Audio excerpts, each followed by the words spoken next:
And now Penny Bloody Jesus Christ. And now Penny Farthing has an episode.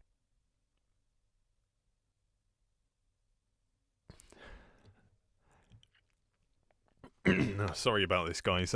We seem to be having some technical difficulties in the studio here.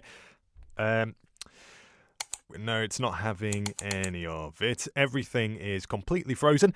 This is the joys of live radio, of course. Okay, let's give engineering a message. They'll be down as soon as possible. Thank you for bearing with me. It's lovely having your company here on Manx Radio. Lovely. Anyway, how is your day going? I'll be honest with you, mine hasn't been too great. I've been struggling a lot lately. Hard to talk to people about it in person. I think that's what makes radio such a wonderful thing. It's a lot more freeing, liberating, really. But thank you for listening, sending in such understanding messages as well. I'm very grateful. Not yours, Mum, of course. Yours are horrible. But for those that do send in such understanding messages, I'm very grateful, and I'm going to use this opportunity, actually, while we have some technical issues. I'm going to do it. Because I've been feeling this way for years, and now is finally the time to be honest with myself, really, and those around me. Sorry, it's just really nerve-wracking. You just hope people respond in a caring way, but you never know. But I need to do this. It's important. Okay. Sausage mash, mustard mash, sausage mash and gravy. Okay, you can do this. Here goes. I'm gay. Isle of Man Water Sports. Weather with Manx Glass and Glazing. Good evening. From Cornay to Colby, online, on smartphone apps, and on AM and FM. This is Manx Radio. Good evening. I'm Manx Good evening. I'm Penny Farthing. You might remember me from my previous documentary. Woman on Man. Christmas. A podcast that I apparently made towards the end of last year that I can't remember. I was on a lot of sherry and Valium at the time. Firstly, I'd like to start off on a serious note.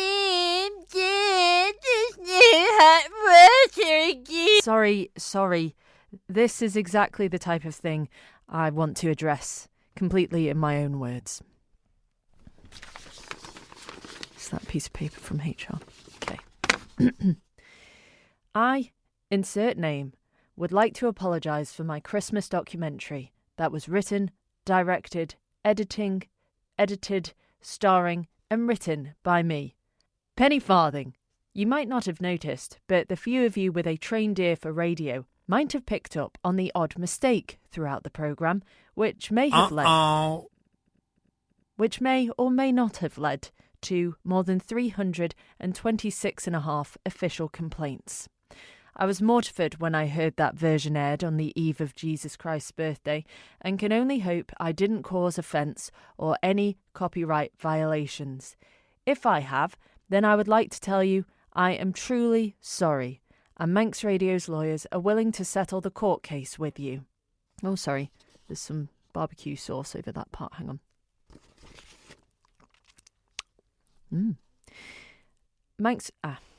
Manx Radio is unwilling to settle any court cases with you. No. I will also no longer advertise certain brands, such as the successful air freshener Febreze, that eliminates tough and lasting odours such as fish, bin smells, sweaty genitals, or your Uncle Albert within minutes for just £3.99 from all high street stores. On air anymore, as it is a violation of my contract. Yours sincerely, insert name here. Right, now that I've got that bit from HR over and done with, let's start the show. Oh, did you think something had gone wrong again? Got you. All right, let's get on with the show.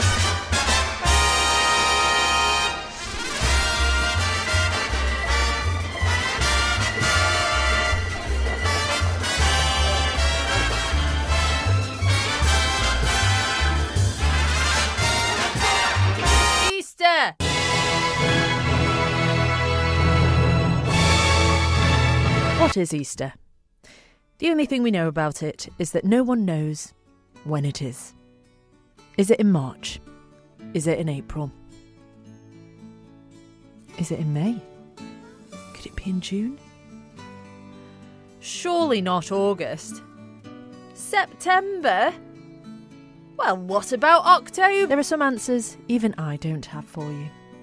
But I can tell you that the term Easter came from the Anglo-Saxon goddess of spring and fertility and was invented back in the 2nd century by a chap called Willy Wonka, who ran a poultry farm for giant geese that birthed Easter eggs and were bulk bought and made famous by a chap called Jesus. And that is the history of Easter. But, Penny, I hear you ask, what about Easter on the Isle of Man? Well, you inquisitive soul, you.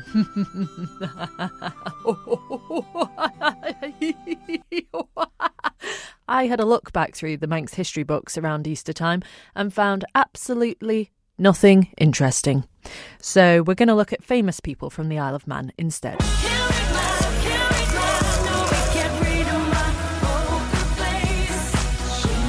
We all know those well-known lyrics. Remember my name. Fame! From High School Musical 2. But what is a fame? Fame is when loads of people know you, even... Get out! Fame is when loads of people know you, even though they don't actually know you. Not you specifically, you're a nobody.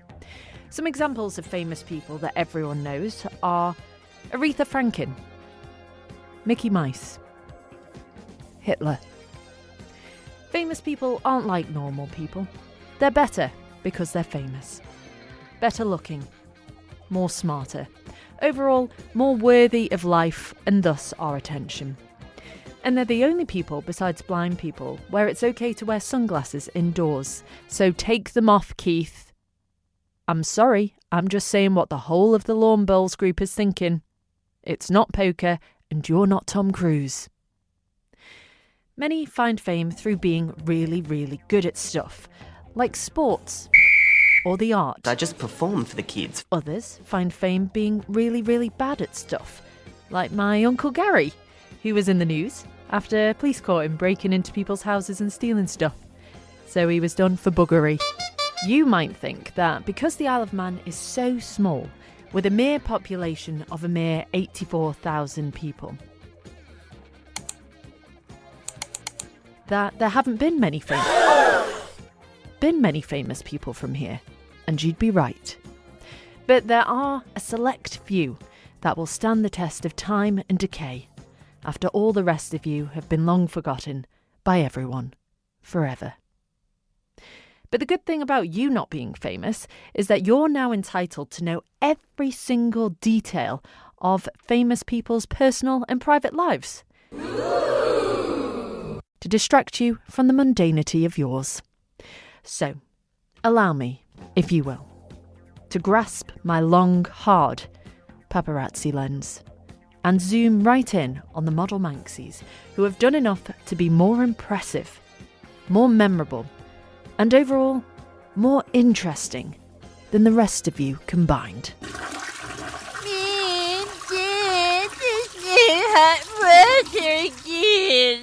Does your kid sound like this? Would you rather chew chalk than listen to it any longer?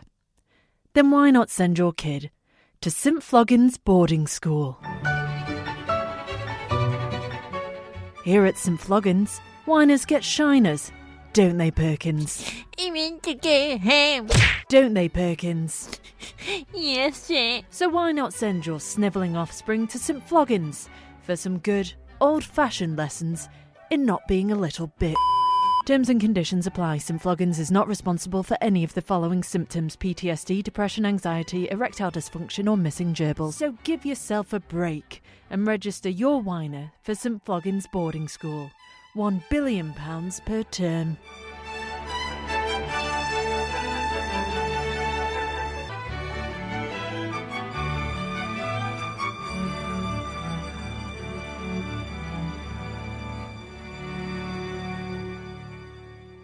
Music. You have come to show you. Go on.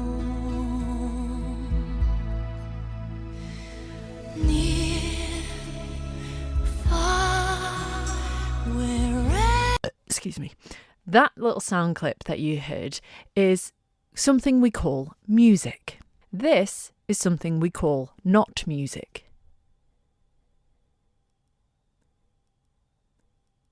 Could you hear the subtle difference there? No? Okay, let me give you another example. Music.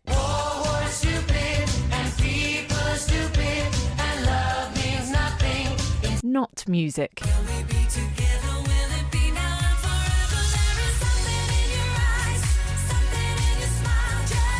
Our first famous Manxies that were actually born right here on the Isle of Man are well known for making pretty sounds with their mouths.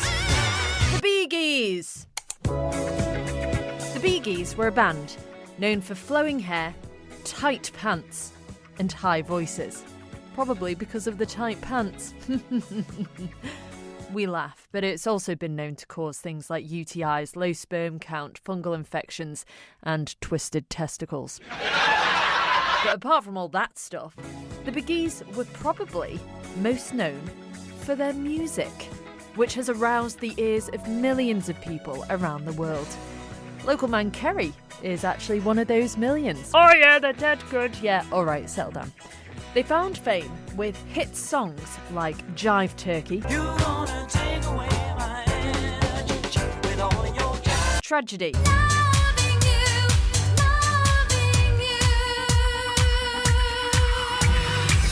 and Staying Alive, which only one has been able to do.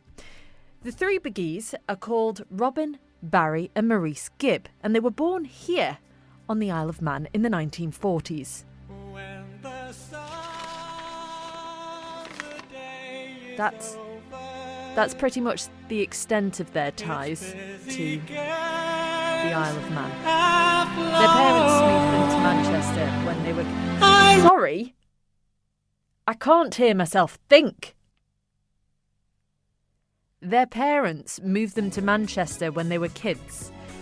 The joke's on them though, because local Manxies got them back. Not in human form, but in bronze form, as statues, so they can never, ever leave.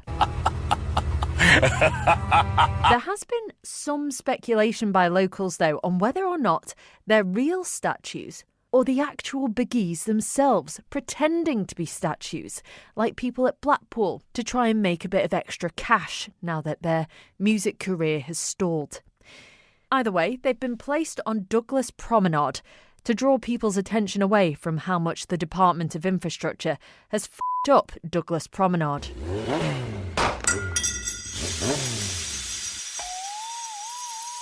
Oh, great! I told you I'm not a good driver! What am I going to do now? Got an hour or two to kill? Then why not come and relax at the Shame Cafe? Here at Shame Cafe, there's all kinds of home-baked goodies. Cakes, biscuits, scones, cellulite, whipped cream, cakes, crippling self-doubt, cupcakes and cakes. But what am I going to do about my car? I'm terrible with money and accounting. Don't worry, here at Shame Cafe, we can take care of that for you too. Wow, that cake sounds amazing. I'm going to have to book an extra session at the gym to make up for all that cake that sounds so amazing.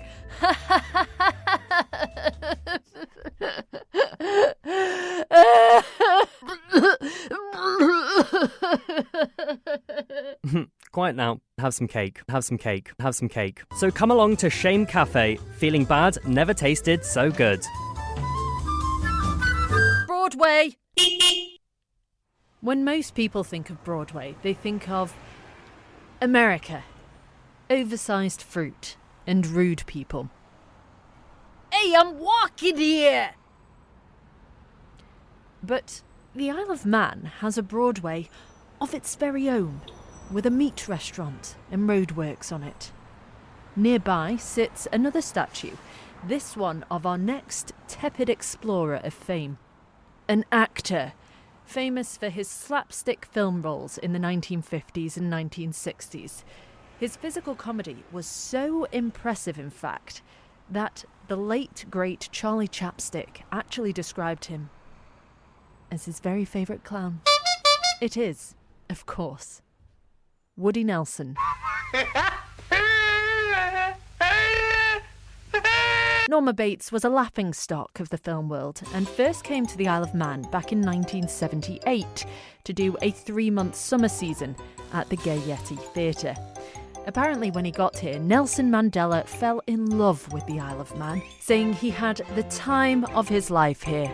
Wonderful sunshine, his own bed, regular food. Time of my life. Wonderful sunshine, my own bed, regular food. But even he realised he wasn't famous enough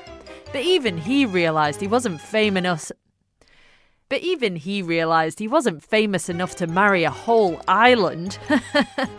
So he decided to move here instead, which he did until the Isle of Man killed him in 2010 with old age.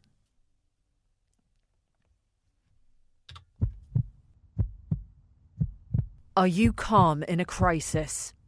Do you have some spare time each week? Do you want to make a difference? Then you could be just the person we're looking for at Harbouring Fugitives. At Harbouring Fugitives, we need trained responders in the community to respond when someone's been dobbed in and the police are on their way. Full training, including drama lessons, camo, and how to use Snapchat, will be provided. To enrol, follow at Snapchat, don't message on Snapchat. Harbouring Fugitives, keeping the wrists of the community free. There's a lot of famous men from the Isle of Man, as to be expected with the name. But did you know there's been a few famous women from here too? It's confusing, I know, because of the name, but try to keep up. Sophia Jane Golden was born on the Isle of Man ages ago in 1833 and lived until she was 1910. She lived until 1910. And it was thanks to her hooking up with Manx lad Robert Crane, known to his mates as Shagger, that she ended up producing one of the most famous women in the history of women's rights, Emmeline Pancake. Votes for women! Who wasn't actually Manx because Sophia and Bob moved to Manchester to do all the exciting and historically important stuff. Sophia had Emmeline in 1858 and took her to her first suffrage movement in...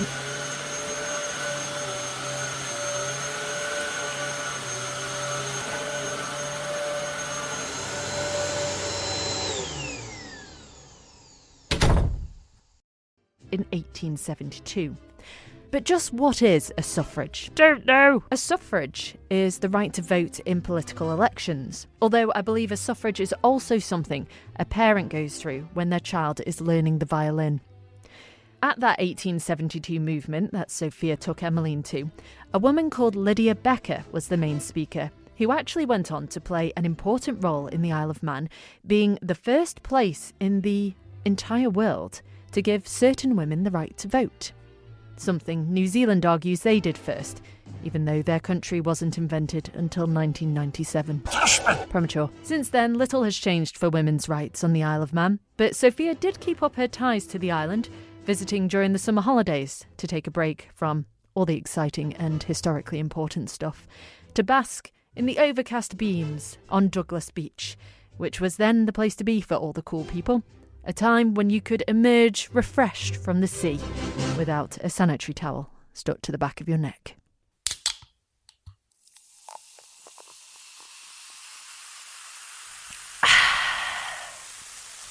Boy, this presenting lot sure is thirsty work. I'm parched. Thank goodness I brought some Coke Zero with me to quench... I'm just having a quick drink. My. This Coke Zero sure is a refreshing beverage, all right. Cold, delicious, sophisticated, and just 1 calories in it for less than £3. Not again!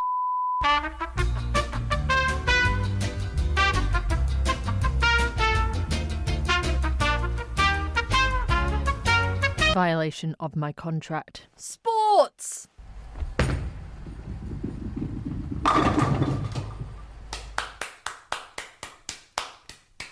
The Isle of Man is crawling with gifted sports people.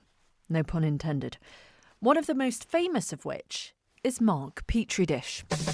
Though he's from the Isle of Man, Mark spends most of his time as a tour guide in France, taking loads Mark Petrie Dish has not consented to being included in this documentary, and will therefore be taking legal action against you. Warm regards, Mark Petrie Dish's team. which is probably why his bike seat is shaped in that particular upward position.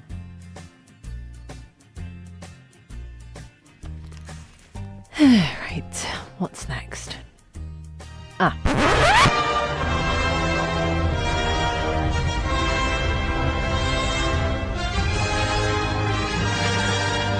I'm going to ask you to locate right on this little map that I have mapped out here where your tension is, if it's perhaps located. Sorry, that's not for you.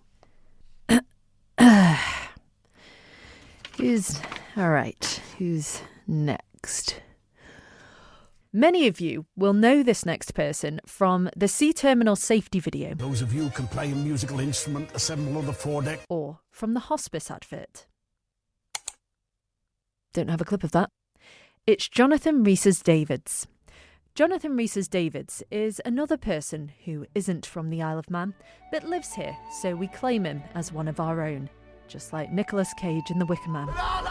Thanks to his roles in the local community, he ended up being talent spotted by big-time producer Holly Wood and went on to star in some of the biggest film franchises in cinematic history, including Indiana Jones, where he wears a fez, and The Lord of the Rings, where he doesn't wear a fez. Instead of wearing a fez, he plays a dwarf in The Lord of the Rings. Touch me, touch me, Oh, not that version. touch me, touch me. Oh wait, that is the right one. The most impressive performance put out by Jonathan Rhys-Davids, or Jod, as he's known by some of the cheeky locals, is convincing everyone that he was a Tolkien dwarf, when he isn't actually a Tolkien dwarf in real life. I've seen him in Ronaldsway Airport. He's fucking massive. There's been a lot of famous, creative and sporty people from the Isle of Man, highlighting the main pastimes of people who live here, largely due to the fact that there's nothing else to do.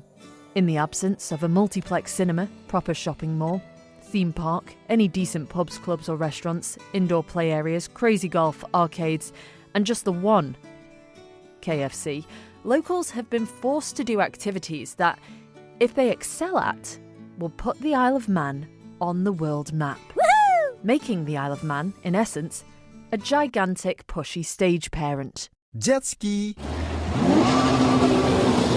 This last one is arguably the most famous of them all, representing another popular pastime on the Isle of Man.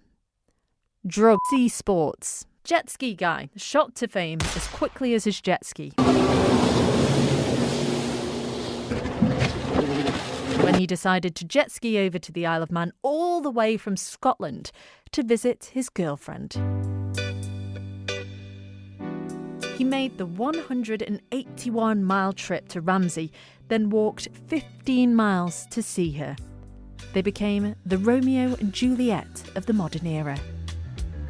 Instead of dying, though, jet ski Romeo was arrested, not because his girlfriend was from an opposing family, but because he broke coronavirus rules, as all this happened during a very strict lockdown.